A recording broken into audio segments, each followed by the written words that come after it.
আসসালামু আলাইকুম। নিজেকে ভালো রাখার দায়িত্ব নিজেকেই নিতে হবে। খারাপ সময় থাকলে কেউ ভালো রাখতে আসবে না। পৃথিবীতে আসার খবর ৯ মাস আগে থেকে জানা যায়, কিন্তু পৃথিবী থেকে যাবার সময় ৯ সেকেন্ড আগেও জানা যায় না। তাই জীবনে প্রাণ খুলে বাঁচার চেষ্টা করুন। আমি এখন আমাকে নিয়ে কে কি বলল তাতে আমার কিছু যায় আসে না, কারণ আমি কাউকে ইমপ্রেস করার জন্য এই পৃথিবীতে আসিনি, কাউকে উৎসাহিত করার জন্য জন্মাইনি। এই পৃথিবীতে সত্যি কেউ কারো না। স্বার্থের কারণে কেউ কিছু সময়ের জন্য আপন হয়, আর স্বার্থ ফুরিয়ে গেলে কেউ কারো নয়। যদি জীবনের প্রয়োজনে নিজেকে বদলে ফেলতে হয় তবে তাই করুন।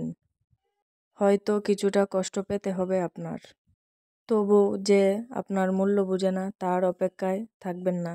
নিজেকে ভালোবাসতে শিখুন, কারণ নিজেকে ভালোবাসতে পারলে আপনাকে গুরুত্ব দেওয়ার মতো মানুষের অভাব হবে না। জীবনের সব লড়াইয়ে একাই লড়তে হবে। মানুষ কেবল সান্ত্বনা দিয়েই চলে যাবে, কেউ সাথে থাকবে না, পাশে থাকবে না। তাই একটু কষ্ট করে হলেও একা চলতে শিখুন, কারণ যাকে ছাড়া আপনি চলতে পারবেন না ভাবছেন, তারা কিন্তু আপনাকে ছাড়া ভালোই চলতে পারবে। দেরিতে হোক তবু নিজের পায়ে দাঁড়ান, কারণ মানুষ সবার শেষে আপনার যোগ্যতাটাই জিজ্ঞেস করবে।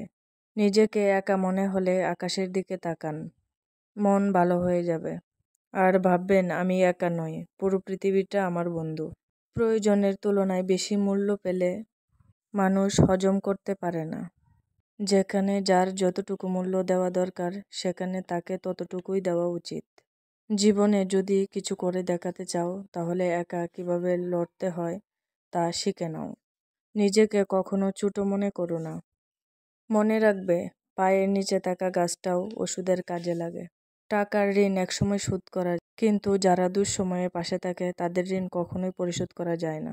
মানুষ বড়ই অদ্ভুত, যে দুনিয়া থেকে চলে যায় তার স্মৃতি মনে রাখে না, তার উপকার মনে রাখে না, দুঃসময়ে যে মানুষটা পাশে ছিল তাকে স্মরণ করে না।